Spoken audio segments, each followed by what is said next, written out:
खड़गे का जो बयान है उसको कैसे देखते हैं आप? देखिए, खड़गे जी वैसे तो राष्ट्रीय अध्यक्ष है नाम के लिए कांग्रेस पार्टी के, और इसीलिए वो हाईकमांड तो किसी और को मानते हैं, परिवार ही हाईकमांड है। पर कभी कभी खड़गे जी सच भी बोल जाते हैं, और खड़गे जी ने अब ये ज्ञान दिया है, बोला है कि देखिए, कांग्रेस में कुछ नॉन परफॉर्मिंग लोग हैं जो चुनाव पर चुनाव हारते हैं, कॉम्प्रोमाइज लोग हैं, जो एक खराब आम की तरह है, जो पूरी पेटी को, मतलब पूरे कांग्रेस को बर्बाद कर देंगे। वैसे ये कांग्रेस वाले लोग अपने कार्यकर्ता को कार्यकर्ता कम मानते हैं, कभी मैंगो बोलते हैं, कभी घोड़ा बोलते हैं। बीजेपी के प्रवक्ता शहजाद पूनेवाला ने जी हां एक बड़ा बयान दिया। उन्होंने कांग्रेस पार्टी के नेता राहुल गांधी पर निशाना साधा। इसके साथ ही साथ उन्होंने कांग्रेस पार्टी को लेकर क्या कुछ कहा है, ये इस तरह रिपोर्ट आप देखिए। कल राहुल गांधी, जो कांग्रेस पार्टी के नेपो किड कहे जा सकते हैं, उन्होंने महाराष्ट्र, बिहार, हरियाणा, यहाँ पर अनर्गल आरोपों के बाद वाइस प्रेसिडेंट इलेक्शन जो बैलेट से हुआ उस पर सवाल खड़े कर दिए थे, कहा था वोट चोरी हुई है। अब उनकी देखा देखी टीएमसी के नेपो किड अभिषेक बैनर्जी का भी कहना है कि भाई 15-20 करोड़ रुपए में लोग खरीदे गए। ये कहना क्या चाहते हैं? ये कहना चाहते हैं कि इंडिया अलायंस के जो नेता है, सांसद है, वो टिकाऊ नहीं, वो बिकाऊ है क्या? मतलब अपने ही नेताओं की नैतिकता पर, इंटेग्रिटी पर सवाल खड़े करना। और देखिए, ये पैटर्न बन चुका है इन दोनों ही नेपो किड्स का कि भाई जब चुनाव हारते हैं तो चुनाव क्यों हारे उस पर विश्लेषण करने के बदले कभी संस्थाओं पर सवाल खड़े करते हैं, कभी ईवीएम पर सवाल खड़े करते हैं। इसमें तो ईवीएम भी नहीं था। तो अब अभिषेक बैनर्जी को बताना चाहिए कि इसका प्रमाण कहाँ है, और केवल डेमोक्रेटिक इंस्टीट्यूशन में ट्रस्ट डेफिसिट क्रिएट करना, ये इन लोगों की आदत और फितरत बन चुकी है। वाइस प्रेसिडेंट भारत के तमिलनाडु से आते हैं, ओबीसी समाज से आते हैं, हालांकि पूरे देश के वाइस प्रेसिडेंट हैं, उन पर इस प्रकार का आरोप लगाना, क्या डीएमके इस आरोप को स्वीकारती है? उद्धव सेना भी उनके प्रति काफ़ी अच्छा रुख रखता था क्योंकि वो गवर्नर थे महाराष्ट्र के। क्या उद्धव सेना इस प्रकार की शब्दावली को एक्सेप्ट करती है?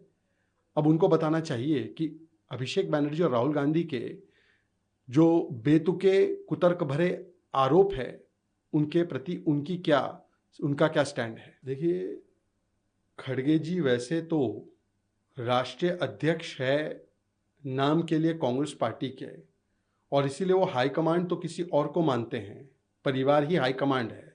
पर कभी कभी खड़गे जी सच भी बोल जाते हैं, और खड़गे जी ने अब ये ज्ञान दिया है, बोला है कि देखिए, कांग्रेस में कुछ नॉन परफॉर्मिंग लोग हैं जो चुनाव पर चुनाव हारते हैं, कॉम्प्रोमाइज लोग हैं, जो एक खराब आम की तरह है, जो पूरी पेटी को, मतलब पूरे कांग्रेस को बर्बाद कर देंगे। वैसे ये कांग्रेस वाले लोग अपने कार्यकर्ता को कार्यकर्ता कम मानते हैं, कभी मैंगो बोलते हैं, कभी घोड़ा बोलते हैं। पर सवाल ये बनता है, खड़गे जी, ये खराब मैंगो है कौन? ये नॉन परफॉर्मर है कौन? जो 99 इलेक्शन हारा वो नॉन परफॉर्मर और खराब मैंगो कहलाएगा? तो मुझे लगता है कि जो बार बार चुनाव हारे और फिर चुनाव हारने के बाद आईना देखने के बदले इलेक्शन कमीशन पर और वाइस प्रेसिडेंट इलेक्शन पर भी आरोप लगा दे, ऐसे खराब मैंगो से कब निजात पाएंगे, ये तो कांग्रेस पार्टी को बताना चाहिए। अब इससे पहले राहुल गांधी जी ने बताया था कि पार्टी में कार्यकर्ता नहीं है, लंगड़े घोड़े, रेस के घोड़े और बारात के घोड़े। रेस का घोड़ा तो 99 टाइम्स रेस नहीं हारता। तो ये लंगड़ा घोड़ा उर्फ खराब मैंगो कौन है, ये अब कांग्रेस ही विश्लेषण करे। देखिए, राहुल गांधी को कोई सीरियसली नहीं लेता, ना जनता सीरियसली लेती है, ना अलायंस पार्टनर सीरियसली लेते हैं, और अब तो कांग्रेस के नेता ही राहुल गांधी उर्फ नेपो किड ऑफ कांग्रेस को रिजेक्ट करते जा रहे हैं। इसीलिए राहुल गांधी बीजेपी आरएसएस पर अनर्गल आरोप लगाते हैं। कभी उनके उप मुख्यमंत्री डीके शिव कुमार नमस्ते सदा वत्सले मातृभूमि असेंबली में ही गा देते हैं। यह अलग बात है कि फतवा जारी होता है तो उनको माफ़ी मांगनी पड़ती है। अब उन्हीं की देखा देखी जी परमेश्वर जी, जो होम मिनिस्टर है कर्नाटका के, वो तो एबीवीपी के पास पहुंच गए।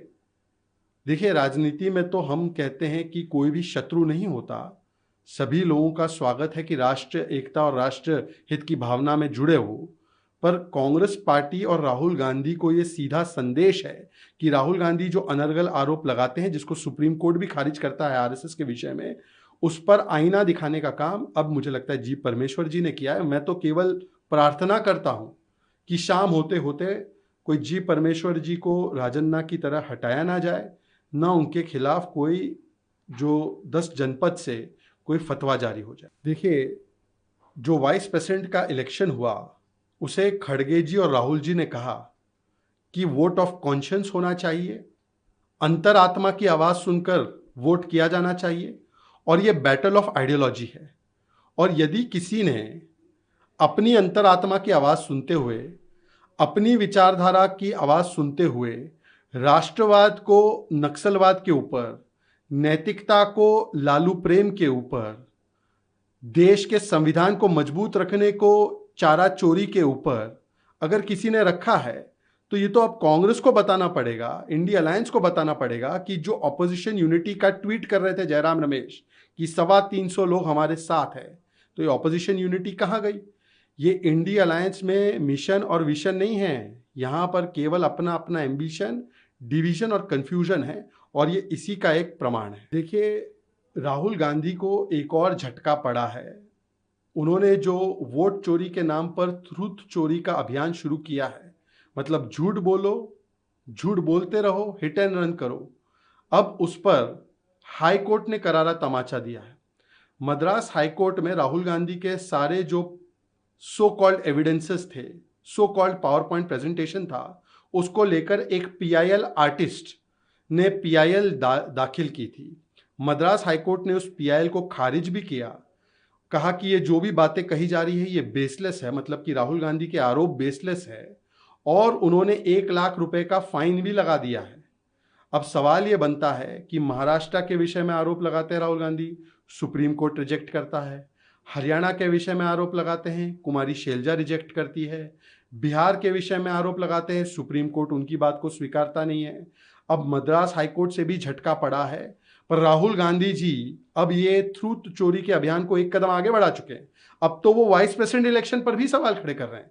राहुल गांधी जी देश में एलओपी का मतलब लीडर ऑफ ऑपोजिशन है, लीडर ऑफ प्रोपेगेंडा नहीं। राहुल गांधी देश के सबसे बड़े पिनोकियो है। झूठ बोलना ही इनका एकमात्र लक्ष्य है, ताकि ट्रस्ट डेफिसिट क्रिएट किया जा सके। ये रिपोर्ट आपने देखी जिसमें विस्तार से हमने अपने दर्शकों को दिखाया। हालांकि अपने दर्शकों को ये बता दें कि अभी हाल ही में रायबरेली राहुल गांधी पहुंचे थे, जहां उनका जमकर विरोध किया गया, विरोध प्रदर्शन हुआ, और इस दौरान जो है राहुल गांधी के खिलाफ नारे भी लगाए गए।